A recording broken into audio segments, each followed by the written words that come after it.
Saya Pascal Siswari hadir kembali di Kompas Bisnis Berita Utama, Saudara. Di tengah pandemi COVID-19, terpuruknya keuangan BPJS Kesehatan justru berbalik dari defisit menjadi surplus. Kenaikan tarif BPJS Kesehatan membuat kondisi keuangan membaik.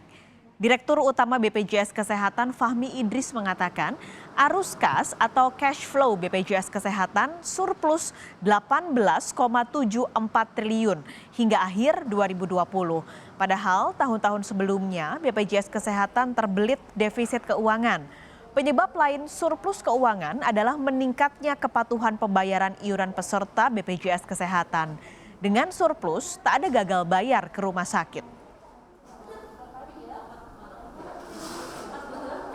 Di akhir tahun 2019 sebetulnya ada gagal bayar BPJS Kesehatan itu 15,51 triliun kalau lihat di gambar ini 2019. Nah di tahun 2020 semua yang gagal bayar ini termasuk semua tagihan-tagihan di tahun 2020 sejak bulan Juli tidak ada lagi gagal bayar. Yayasan Lembaga Konsumen Indonesia atau YLKI memperingatkan surplus keuangan BPJS Kesehatan bisa saja bersifat sementara. Lonjakan tingkat kunjungan peserta jaminan kesehatan nasional pasca pandemi berpotensi mengganggu keuangan BPJS Kesehatan.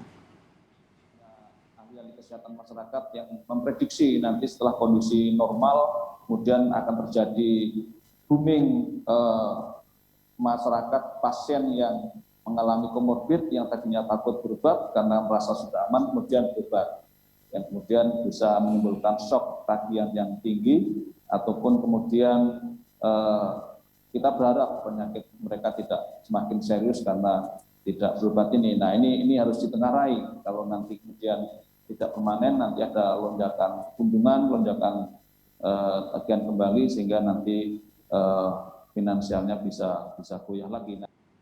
Saudara, penanganan pandemi COVID-19 masih membutuhkan dana yang fantastis. Kementerian Kesehatan atau Kemenkes ini membutuhkan dana tambahan 134,46 triliun rupiah. Ini jumlah yang fenomenal, Saudara. Lebih dari 2 kali lipat dari anggaran yang ditetapkan di APBN 2021, yaitu 84,31 triliun rupiah.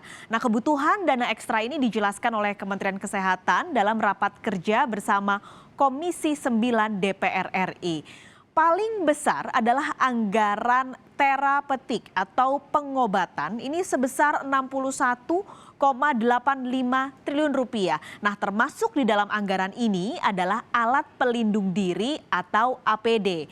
Dalam anggaran ini, Saudara, dimasukkan 16,83 triliun rupiah untuk insentif tenaga kesehatan dengan perhitungan insentif nakes ini tidak jadi dipotong. Nah, kemudian 58,18 triliun rupiah ini akan dipakai khusus untuk vaksin. Ini mencakup mulai dari pengadaan, lalu juga distribusi hingga sistem informasi. Nah, dari tambahan anggaran yang dipaparkan ke DPR oleh Kementerian Kesehatan, 10%-nya adalah anggaran diagnostik. Nah, di dalam anggaran diagnostik ini adalah 12,56 triliun rupiah. Ini dipakai untuk testing dan juga 1,2 triliun untuk tracing. Ini dengan estimasi ada 1,7 juta kasus positif COVID-19 di tahun 2021. Nah, pembahasan soal rencana penambahan anggaran Kementerian Kesehatan dengan Komisi 9 DPR RI berlanjut hari ini, Saudara. Jadi DPR meminta Kementerian Kesehatan untuk meningkatkan testing dan juga tracing. Menteri Kesehatan Budi Gunadi Sadikin menyebut angka rencana penambahan anggaran ini belum final. Meski dalam pengajuan Kementerian Kesehatan, tapi penggunaan anggaran bisa melibatkan kementerian lain. Ini bukan suatu angka yang final karena masih kita berkonsultasi dengan Kementerian Keuangan. Dan juga angka ini adalah angka seluruh penanganan pandemi sektor kesehatan. Jadi bisa jadi nanti dialokasikannya di Kementerian Sosial, bisa ditaruh di BNPB, bisa ditaruh juga mungkin di tempat-tempat lain di Pemda.